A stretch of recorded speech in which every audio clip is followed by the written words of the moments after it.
Notre troisième invité s'appelle Abbé Baala. Abbé Baala, qu'on a eu du mal à retrouver avec l'arrivée du pape. Il était dans tout le temps occupé. Mais là, nous sommes obligés de vous recevoir. Bonsoir, monsieur l'abbé. Bonsoir, mon frère Crispin. C'était un plaisir que de recevoir un pape chez vous. Oh là là, ben, un plaisir, un honneur pour notre pays, une grâce surabondante. Vous savez, le pape est venu le jour même, non seulement de mon anniversaire, mais aussi de mon saint patron, Saint Jean Bosco. Donc moi, j'étais dans la joie. Mais c'est la 4e fois que je vois un pape, parce que avant c'était le pape Saint Jean-Paul II. En 1980, j'étais séminariste. En 1985, j'étais diacre, ici à Kinshasa.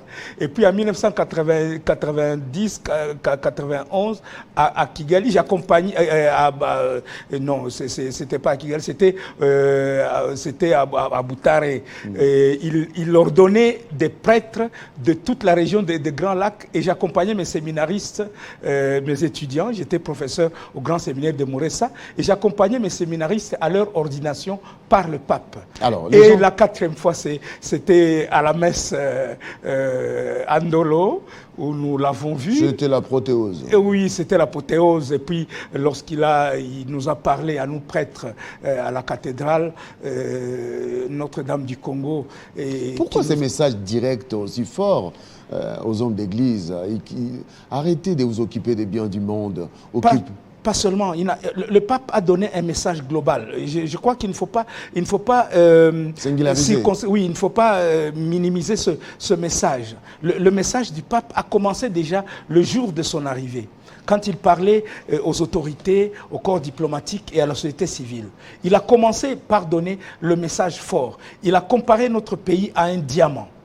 Un diamant, vous savez, c'est la pierre la plus précieuse pour les gens qui savent la valeur des pierres, à cause de sa dureté, à cause de sa brillance et ce qu'elle représente. Il a dit qu'il ne faut pas que ce diamant puisse se ternir. Et il a dit à haute voix et intelligible le message que nous attendions. Il a dit, laissez vivre l'Afrique, laissez le Congo, enlevez vos mains du Congo. Arrêtez cette économie de prédation et de la violence. Le mal que vit le Congo aujourd'hui, c'est à cause des richesses que le Seigneur nous a données. Et ce mal-là... Est-ce que cette voix du pape peut être écoutée par les commanditaires? Mais le pape... Est-ce que je vais le dire de façon, j'allais dire, oui, de la façon du monde? Le pape est le chef de l'Occident chrétien. Cet Occident qui est en train de nous mettre en esclavage économique. Quand le pape prononce une phrase aussi dure, en disant ne considérez pas le Congo comme une mine où vous venez chaparder, comme un lieu où vous venez prendre des richesses. Il s'adresse à l'Occident chrétien, aux multinationales, aux pays occidentaux qui ferment les yeux sur le drame, sur la tragédie que vit le Congo. Est-ce qu'ils ne vont pas dire que c'est un pape d'origine argentin, et bien ce n'est pas notre autorité morale? Non, non, non. Le pape a une double, j'allais dire, une double ascendance qui fait justement l'importance de sa catéchèse. Lorsque le pape parle, c'est un Argentin, c'est un pays qui a vécu la violence d'une malgouvernance. Il connaît ça. Oui, à Buenos Aires, où il était archevêque, il a dû combattre le pouvoir. Le pouvoir l'a combattu. Vous comprenez? Donc le pape est un jésuite aussi. Les jésuites sont connus comme des réformateurs, des gens qui apportent la nouveauté. C'est le premier pape jésuite qui est là dans l'histoire de l'Église. Et vous comprenez l'importance pour nous. Oui, moi je suis fils de jésuite. Je suis un ancien du collège Alpha-Djiri de Bukavu, hein, vous le savez. Et donc je sais ce que signifie l'excellence. Pour le pape, aujourd'hui, il y a une certaine valeur morale qu'il voudrait inculquer aux gens. Une valeur morale, mais une valeur aussi de la modernité dans laquelle l'Église est en train de se mouvoir. Et le pape nous donne ce message là-bas. Il l'amène en République démocratique du Congo. Je vous ai dit que le premier message que nous avons reçu était celui-là, lorsqu'il a comparé notre pays à un diamant qui ne doit pas être convoité de façon évasive et qui doit être préservé. Mais il nous a dit également de fuir la corruption. Oui, il a dit ça aux jeunes. Il leur a dit, la vie, vous savez, l'église catholique au Congo, on se réjouit que ce soit l'église la plus forte, la plus nombreuse, etc. Mais il a voulu remettre la spiritualité au sein de l'église. Cette spiritualité, il a comparé aux 5 doigts de la main. Oui, il nous l'a dit, il nous l'a dit à la cathédrale. Il nous a parlé de la prière, il nous a parlé du silence, de la simplicité, de l'honnêteté. Il nous a parlé donc du travail de la communauté. Il nous a dit de fuir les mondanités. Oui, le pape a voulu aussi dire au peuple congolais, je suis venu vous réconcilier. Il a parlé aux autorités. Les autorités ont entendu son message où il a dit que lorsqu'il n'y a pas de justice, lorsqu'il n'y a pas de partage, lorsqu'il y a tribalisme, il y a le régionalisme et toutes ces mauvaises choses. Il dit le pouvoir, l'État n'est qu'une bande de voleurs et de bandits. Si vous ne faites pas attention. Oui, il a parlé à nos autorités. Il leur a dit justement un message fort. Il leur a dit que notre pays, nous ne pouvons pas toujours pointer du doigt l'extérieur. Vous vous rappelez que la fois dernière, je vous ai dit que nous avons commencé une campagne nationale pour nous approprier, nous, société civile, la défense, la politique de défense de notre pays. On ne peut pas toujours sous-traiter la sécurité d'un pays ou ses questions sociales. On ne peut pas toujours les sous-traiter. Hein? Et East African Community, je ne sais pas qui encore et tout ça, Monisco et machin. Non, c'est nous-mêmes qui devons nous battre pour que ce pays reste un. Il a parlé du pardon, oui, de la valeur du pardon. Le pardon, oui, vous ne pouvez pas garder de la rancœur et vivre dans la rancœur comme le pays qui nous agresse, comme le Rwanda qui veut amener son idéologie de lutte entre Hutu, Tutsi, toi, etc. ici dans notre pays. Ça n'existe pas chez nous. Nous sommes 450 ethnies qui vivaient ensemble sans qu'il y ait une minorité ou je ne sais pas qui. On ne peut pas continuer à faire cela. Le message là est envoyé aussi à nos voisins, donc, en leur disant... Oui, aux Rwandais. Oui, aux Rwandais, aux Ougandais et tous les autres qui viennent apporter la violence et la guerre dans notre pays. Parce que chez eux, ils ne peuvent pas survivre. Leurs pouvoirs dictatoriaux ne peuvent pas survivre sans la violence. Et les témoignages de ceux qui ont vécu les violences dans notre pays, quand le pape les a reçus, j'étais là, j'avais les larmes aux yeux. Hein, j'ai vu les gens qui parlaient des viols et des violences qu'ils ont subies.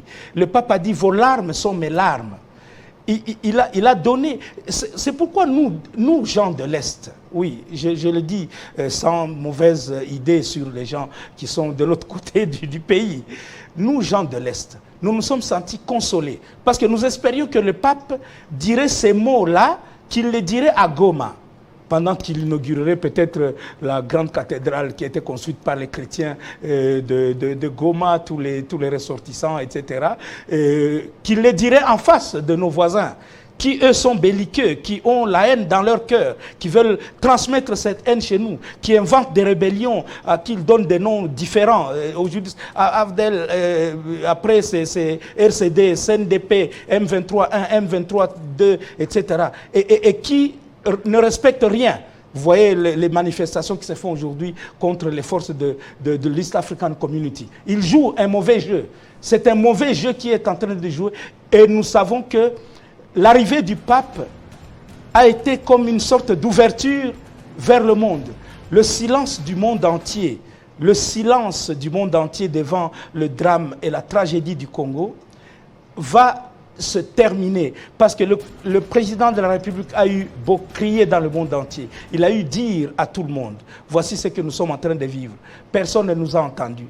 Mais aujourd'hui, le pape l'a vécu. Il va aussi au Sud-Soudan, dans un pays qui connaît aussi les... Déchiré par la guerre. Déchiré par la guerre, c'est un pays qu'on a créé sui generis. Alors, là où le pape est passé, en Syrie et partout, Afghanistan, on a vu que après, c'était la calmie. On peut dire que ça pourrait être le cas chez nous aussi. Mais pourquoi on l'appelle le Saint-Père? C'est le successeur de Saint-Pierre.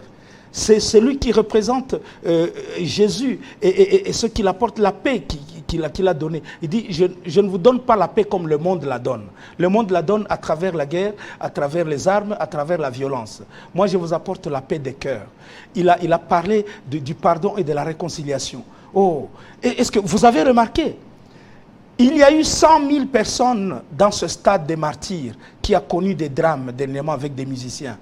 Il n'y a pas eu un seul blessé quand le pape est venu et quand il a parlé aux jeunes, quand il les a exhortés à quitter la corruption, à fuir le tribalisme, à fuir la vie facile que nous présentent les sectes et les autres prêcheurs de prospérité facile. Non, il a appelé les jeunes au travail, il les a appelés au sérieux, à l'honnêteté. Oui, le pape, il a été devant 1 million de personnes en dolo. J'étais là, nous avons transpiré là-bas. Personne ne s'est plaint. Pas de morts, pas de blessés. Tout le voyage du pape s'est passé dans le calme et dans la paix. Et le pays va retrouver une situation où demain, vous allez être étonné, Crispin. Vous allez être étonné. Parce qu'il a touché les cœurs des gens. Il a parlé aux autorités. Il a parlé aux dirigeants en leur rappelant leurs devoirs. Il a parlé aux jeunes qui sont la force de notre pays. Nous avons 60% des jeunes dans notre pays. Il a parlé à l'Église, oui. Il nous a interpellés sur nos devoirs. Nous devons prêcher l'évangile, nous devons prêcher par l'exemple.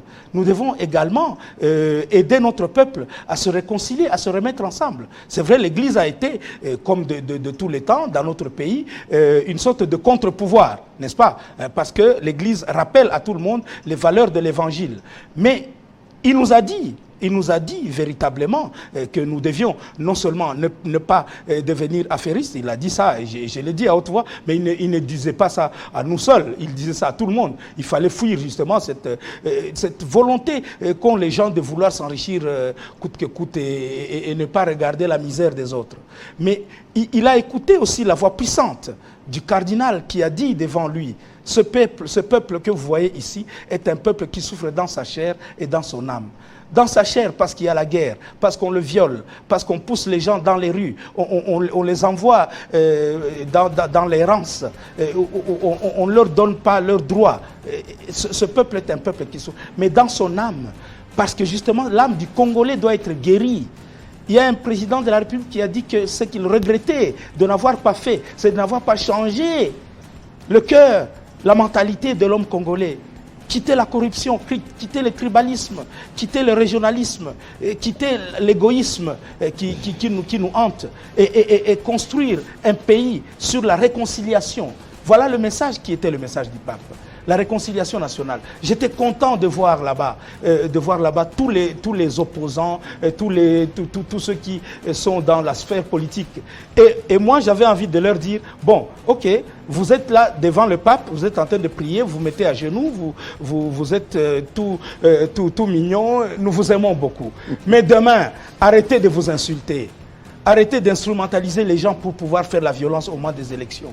Faites en sorte que ces élections que nous allons connaître soient des élections justes, qu'elles soient transparentes, qu'elles soient des élections normales. Parce que le moment des élections est un moment où il y a de la tension, où les gens se lancent des flèches, etc., et instrumentalisent les gens pour la violence. Oui, j'avais envie de leur dire, il faut que la paix revienne à Kwamut et à l'ouest. Il faut que la paix revienne dans les Kasaï. Il faut que la paix revienne au Katanga. Il faut que la paix revienne à l'est du pays.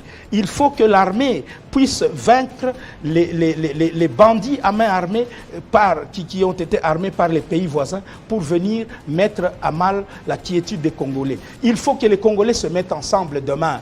Oui, demain, après la visite du pape, il faut que l'on sente un vent nouveau dans ce Congo que le Seigneur nous a donné et qu'il a doté de beaucoup de richesses, dont le diamant, le coltan, l'or, le tungstène, le lithium, le pyrochlore, le pétrole, le gaz dans le lac Kivu. Et j'ai envie de dire Amen. Amen. Merci beaucoup. Amen, Christophe. Abbé Bahala, c'est fort ce message du pape qui a bougé le monde. Et toutes les grandes chaînes du monde avaient leurs caméras braquées sur la République démocratique du Congo. C'était ça l'importance. Et le message est passé. Nous allons encore décrypter ce message du chef, de l'autorité, le pape, l'autorité de l'Église catholique mondiale, qui était chez nous en Afrique, et plus précisément ici à Kinshasa, dans les artères de Kinshasa, qui a parlé aux Congolais, qui a parlé comme un Congolais, qui a senti ce que ressentent les Congolais. Eh bien, Abbé Bahala, nous allons vous recevoir le jeudi prochain. C'est une invitation franche franche que nous vous lançons pour que nous puissions avoir l'état matériel de décrypter, parce qu'il y a beaucoup de choses que nous devons comprendre de ce message du pape qui, des fois, est passé comme ça. C'était en direct, mais vous savez, dans l'euphorie, on peut ne pas comprendre la quintessence de ce qui a été dit. Merci beaucoup. Ce sera avec plaisir. Mesdames et messieurs, ça n'est donc fini avec Kinshasa Direct aujourd'hui.